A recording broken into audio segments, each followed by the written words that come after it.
Hello, my name is Ed Frawley, and of course my wife and I own Leerburg.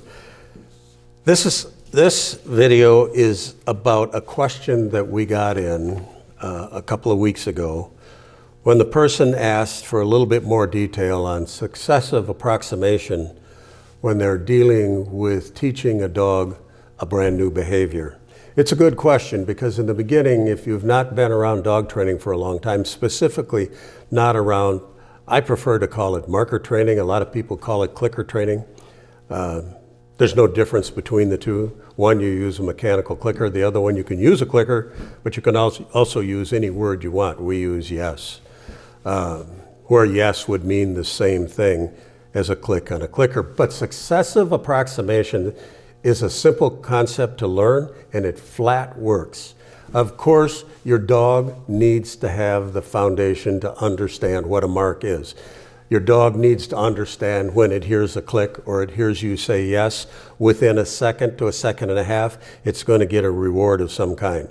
And what is that reward? It should be, for us anyway, a high value food reward, or it should be, we prefer not to have it be a toy reward. And the reason is, you could create a problem for yourself with a dog that doesn't want to give the toy back to you. So then your training becomes counterproductive because you end up having to have a negative thing happen when you're trying to have a positive thing happen. So it's better off to work with food. But successive approximation simply means, and I'll just pick a hand touch.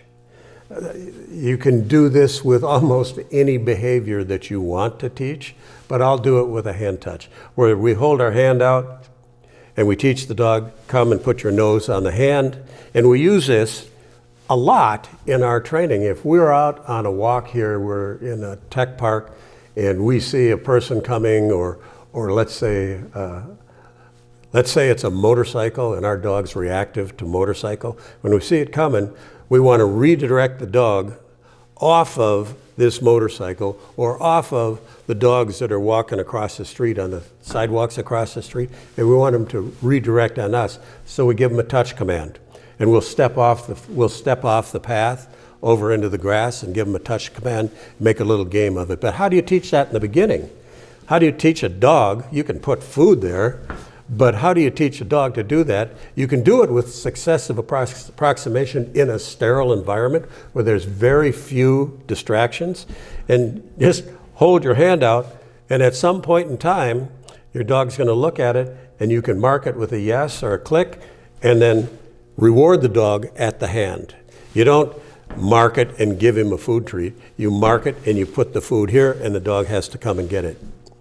And then you let the dog go, he does what he wants, hold your hand out, you don't say anything, you don't do anything, you can look at your hand, you watch your dog, he looks at it, mark it, put it there. It's important that your timing is correct. So you hold your hand out and you wait till your dog looks at it, you mark the look, and you hand your food over here so the dog has to come here and get the food. And gradually, you don't want to teach your dogs that he's just going to stand around and every time he looks at your hand, he's going to get marked and a food reward. With a lot of reps, you can hold it out there and the dog looks at it and you don't mark it. And then you wait for the dog to just move a little bit closer to it and you mark it and feed over here. Next time you do it, hold it out there. This time we're going to make the dog take a couple of steps closer. We mark it. When he looks at it, we mark it. We don't feed and mark at the same time. We mark it and we feed over here. And we're going to get to the point where the dog gets pretty darn close when he gets in here, and you're going to just hold your hand there and wait for him, touch your hand, yes, and then have a big party. Make a big deal out of it. It's fun to do. You want this to become a game with your dog. Even when you're walking down the street and there are no distractions around, make a game out of it. Build a relationship with your dog. Hold your hand out, touch, yeah, good, bah, bah, bah. On you go down the street. He's over sniffing, you hold your hand out, touch, boom, yes, off you go down the street. Successive approximation can be used in free shaping. What is free shaping? You can lure a dog with food, and we have a video on teaching people how to lure, but you can lure a dog with food to a point where they do this and you mark it. Free shaping means you don't help the dog at all. You just hold your hand out there. The dog's looking around, he doesn't know what's going on, and you just wait until he gives you the behavior you want. He happens to look at your hand, you mark it, and you feed over here.